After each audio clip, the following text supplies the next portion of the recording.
Thank you, Madam, for giving the opportunity.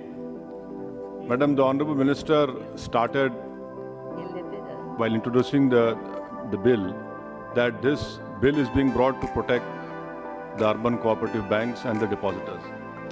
Now, my question to the Honorable Minister when she stands up to reply is that the RBI FSR report of December 2019, it says that the state-run banks account for 89.8% of frauds by value, private banks at 9.2% and foreign banks at 0.4%. This says a lot about the internal controls in the state-run banks.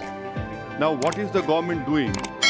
Because their hollow claim has been badly exposed by the RBI's report itself.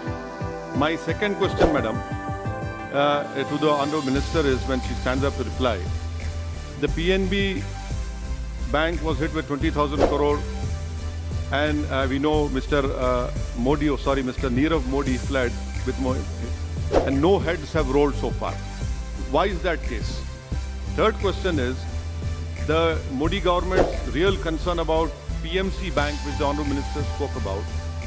When it came to Yes Bank, the SBI immediately infused funds into Yes Bank.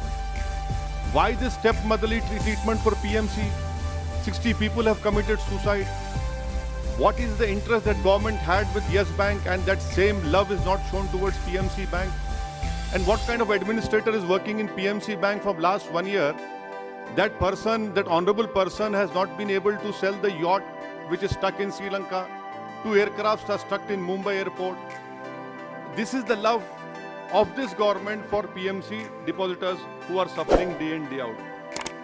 Sir, my third question is about this. In this bill, it talks about issue of equity, preference or special shares by way of public's issue and private placement. Are you trying to say that now SEBI will interfere in it? Because this issue of equity and public issue, are you bringing in SEBI? Please enlighten all of us.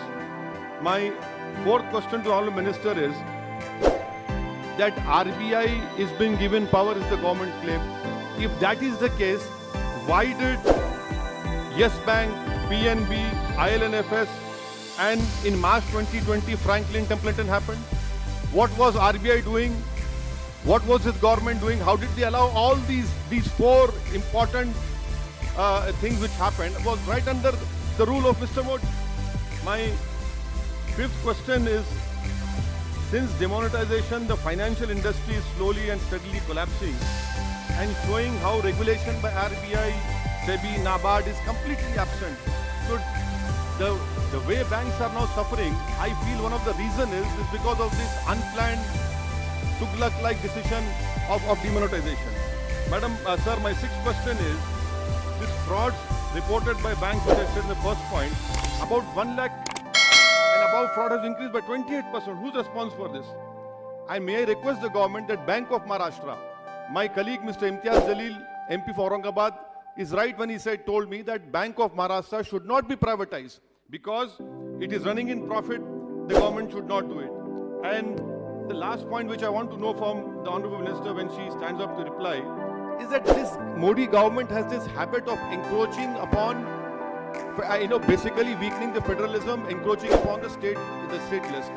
You know for a fact what is the state subject, what is the central list. Why is it that you bring such a legislation wherein, what are your designs? Why do you want to weaken the federalism of this country, which is basic structure of the constitution?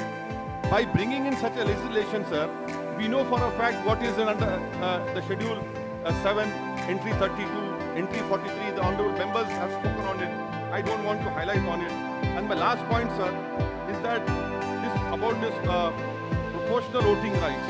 Now, if they buy equity shares in cooperative society, it's a known fact. 1 member, 1 vote. Are you going to overrule that?